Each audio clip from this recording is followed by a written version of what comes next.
At yan po, minsan kapag yan ay nangyari, kakalat po yan ng may tubig na lumalabas, yan po ay affected na. Isang kutsara lang po nito ang ating gagamitin. Talaga namang maiiwasan nyo. Shake lang natin siya ng i-shake. Yan, shake lang natin siya ng i-shake. Ganyan, yan o, yung umiitim yung pinakadahon, tas batik-batik, no? Hello everyone! This is Sir Misunao, Mini Dino Park and Eco Garden, and welcome back sa ating YouTube channel. And for today's video, walang tigil ang pag-ulan. At isa ba kayo sa mga namumroblema ngayong panahong ito dahil yung halaman nyo madalas mamatay, ano? Minsan po naninilaw, minsan mamasa-masa, at minsan nakikita nyo na parang nabubulok na, no? Dahil po yan sa tinatawag nating mga fungus, ano? Kapag tag-ulan po, laganap yan, ano? Pero ngayong araw na ito, para mapanatili yung buhay ang inyong halaman, ganito lang po ang gawin nyo. Isang kutsara lang ito ang ating gagamitin. Talaga namang maiiwasan nyo yan, ano? Kung ano yung tinutukoy ko, malalaman nyo na sa ating pagbalik. Kaya ako ready na kayo mga ka-MVP. Tutok lang po.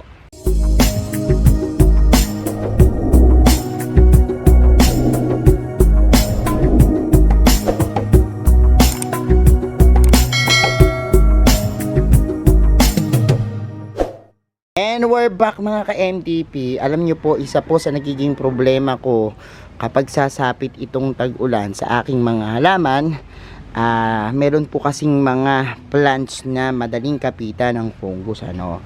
Ano ba yung tinutukoy ko? Ito, for example, itong ating snake plants. Makita nyo yan, oh, look, no? Yan po, oh, meron siyang parang manilaw-nilaw na kumakalat, no? At yan po, minsan kapag yan ay nangyari, kakalat po yan ng buo, ano? At kapag sinuswerte kayo, matutuyo lang po siya ng ganyan, no? Yung parang ganyan lang siya. Pero kung minamalas-malas kayo, ayan ang mangyayari sa kanya.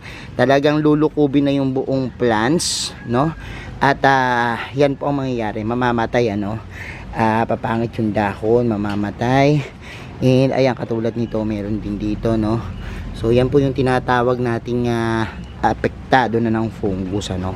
Yan yung mga ganyan-ganyan, yung mga dilaw na yan. And ayan, ang gagawin natin ngayon, para maiwasan natin yan, may gagawin tayo, no, na solution. At yan, ituturo ko sa inyo. So ihanda na natin yung ating mga materyales. So simulan na natin. Ito na gagamitin nating materyales. 1 liter to 1.5 liter po ng tubig. And kailangan natin ng kutsara. Syempre kailangan natin ito. Ano ba to, no? Ito po yung tinatawag na diethane. Dito sa amin kasi may mga repack kami nito, 50 pesos lang isang ganito. So yan, isang kutsara na yan, no? Talagang pwede na nating idiretso, no? Pero papakita ko pa rin sa iyo yung pagsalin natin dahil minsan may nabibili nito yung maramihan, ano? So ang gagamitin nyo isang kutsara. Kasi sa ngayon na nag-uulan-ulan, kung halimbawa yung inyong gagawin hindi naman masyadong grabe yung mga fungus na lumalabas, yung mga problema na ganyan, pwede pong isang kutsara lang, ano? Pero kung halimbawa po na sa tingin nyo kailangan pantapangan, pwede kayong gumamit ng dalawa, no, na kutsarang diethane, no? Ito po ay isang uri ng fungicide, ano, yung diethane. Meron din po nito yung kulay asul na powder naman, ang tawag naman po is Toroge Blue, no? Madalas po nangyayari sa atin yan, kalaniwan sa mga succulents, no? Sa mga houseplants din, paminsan meron nagtutunaw. O yan, meron tayong mga problema sa fungus. Kasi pag halimbawa pong ulan ng ulan, ang nangyayari po, yung lupa po na tinataniman ng ating halaman ay hindi natutuyo kaagad. At kapag ang lupa po madalas na basa, dyan po talagang lumalabas yung mga fungus, no? And ngayon, gagawin natin is lalagyan na natin to ating diethane, ano? Isang kutsara po nito, gagamitin natin dun sa ating 1 litrong tubig or sa 1.5 na tubig, no? Pwede yung ganyang karami. So,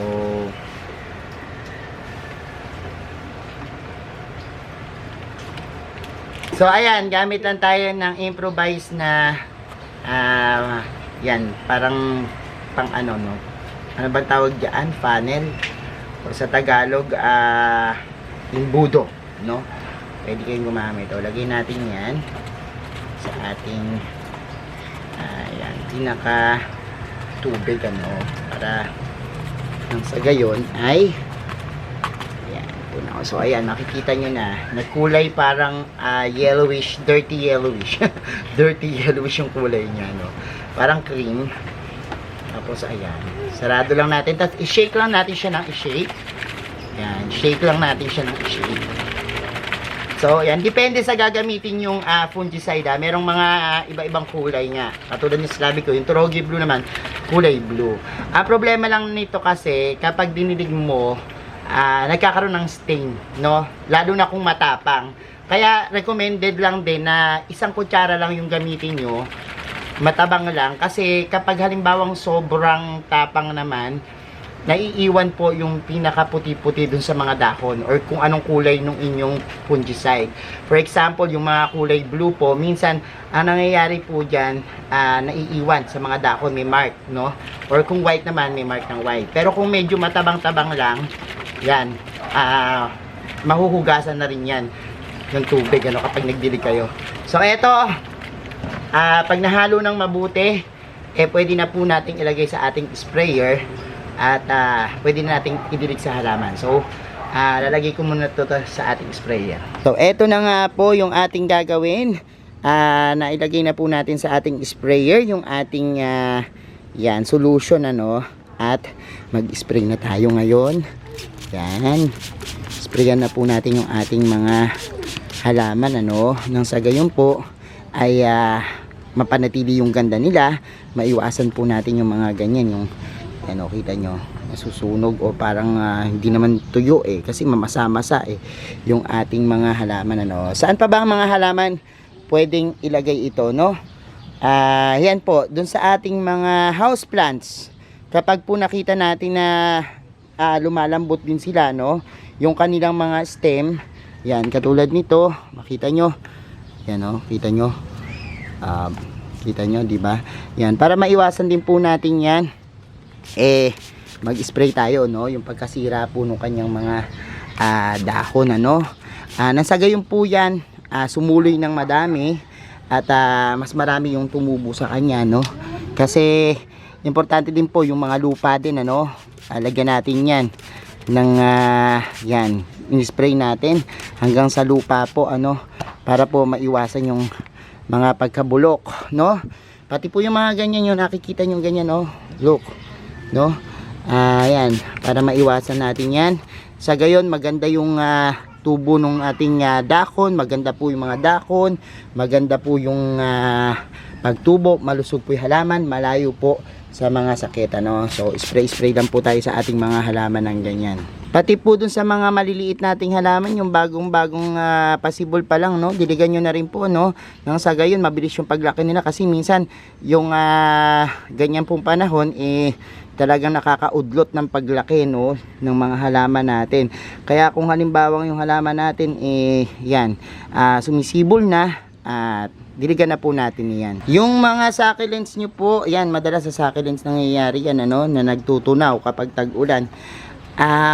Isa po sa mga pwede natin gawin talaga is ilipat na no ng pwesto yung ating halaman. Kasi po kahit nag-spray tayo at napansin natin na talagang di tumitilay ulan, pero yung mga halaman nyo is hindi pwedeng mababad, ilipat nyo na po ng pwesto. Pero control pa rin po natin yung pagdami ng mga fungus sa ating mga yan, lupa, sa pamamagitan po nitong ating ginawa ano. So pag nakakita kayo ng mga ganyan, yan o, yung umiitim yung pinakadahon, tas batik-batik no. So yan po, yan, possible na fungus na po yan ano. So ganyan, nagkakaroon ng mga ganyan-ganyan, tanggalin nyo na po agad ano, tanggalin na agad yan, kasi ito po pwedeng kumalat ano, at pwedeng mahawa pa yung mga plants nyo. Kaya dapat tanggalin nyo na po at mag-spray na po kayo ng yung ginawa nating solution na yan ano, na talaga namang makakatulong sa mga halaman. And pati po dun sa mga katulad po nito yung mga black na ganyan, ano. Mapapansin nyo po yan, may mga black na nakikita kayong ganyan. Sprayan nyo rin po yan, ano. Isa rin po sa magagawa nito is yung mga sugat ng halaman na pwede pong malagyan ng tubig, ano, kapag halimbawang talagang tumagal, nabubulok, ano. Ang gawin nyo po, sprayin nyo po kasi parang treatment din yan sa mga sugat ng halaman, ano. Kaya yung mga itim-itim na po na yan na nakikita nyo, pwede nyo po yung sprayan ng itong ginawa natin. And madali lang naman pong ma-check yung ating mga plants, ano, kung apektado na sila. Kasi pag may nakita kayong something na parang pasa sa mga dahon nila, no, usually makikita yan sa dahon, sa stem. Kapag may mga pasa-pasa, salatin nyo po, ano, kasi minsan discoloration lang, maaring sa araw, maaring sa panahon. Pero kung halimbawa po yung talagang ayan, oh, kita nyo, oh, look, may tubig na lumalabas, yan po ay affected na ng fungus, ano, at kailangan na po yung matreat, no. So kapag halimbawang apektado na po yan, pwede nyong ikat or pwedeng tanggalin na yung leaves, ano. Tapos po, kapag tapos nyong matanggal yung affected area, sprayan nyo po yan, no, yung ating ginawang solutions para po yan mawala. Tapos yung mga plants po na kahit na hindi affected, dilig na rin po kayo, no. Kasi kapag hindi nyo po yan diniligan, maaring yung fungus dito mapunta na sa mga lupa nyan at maganda hawa-hawa na, no. So ayan, tuwing kailan ba dapat gawin itong ating pag-i-spray, ano? Every 15 days po pwede po kayong mag-spray ng mga fungicide nang sa gayon po merong proteksyon yung inyong mga plants ngayong tag-ulan, ano. Dahil sabi ko nga po, kapag hindi natin to ginawa, maaring mamatay yung halaman natin, ano, or baka magulat na lang kayo isang araw na ubos na pala yung mga halaman nyo, no. So ito, for maintenance, pwede nyo gawin yan every 15 days kahit hindi apektado yung mga halaman nyo, no. Pero kung nakita nyo po na meron ng mga ganyang senyales yung pinakita natin kanina, talagang magdidig na po kayo, no. At sabi ko nga sa inyo, minsan na-overlook natin yung mga pangyayari, hindi natin nakikita yung mga halaman natin, magugulat na lang tayo na sobrang apektado na sila, no. Pero mas maganda po yung preventions, no, kaysa sa cure. Meron nga tayong kasabihan na ganyan. Kaya kung mag-maintain kayo nito every 15 days, gawin nyo po yon, isang kutsara ng fungicide sa tubig po na ginamit natin kanina, and spray lang po, no. At gawin nyo po ito every afternoon, no, yung hapon, no, yung wala nang ganong sikat ng araw, dapat hapon, pwede yan 4 PM to 6 PM, pwede rin po kung hating gabi, no, pwedeng 8, 9, no. Kung makakilos pa kayo sa garden nyo, may ilaw naman, pwede po, no, na gabi. Mas maganda po kasi na sa gabi kayo mag-spray, ano, kasi minsan po may mga halaman na sensitive po sa mga gamot, ano. So ang naapektuhan sa kanila is yung dahon, nasusunog po, ano. Kaya minsan sinasabi ng iba sa atin, nagdidig ako niyan, nasunog yung halaman ko, kasi po hindi natin ginawa ng tama, ano. Magdidig po kayo sa gabi, no, or sa hapon, yung walang sikat ng araw, para po the following day natuyo na po yung inyong in-spray dyan, ano. At the same time, kung magdidilig po kayo sa umaga, nabanlawan na po iyan, ano.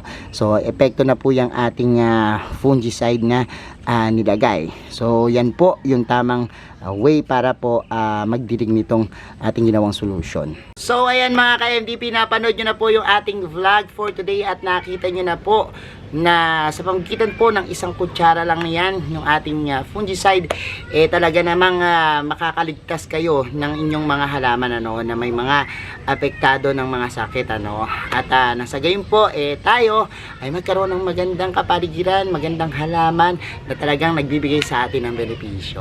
Thank you so much sa inyong panonood ngayong araw na ito.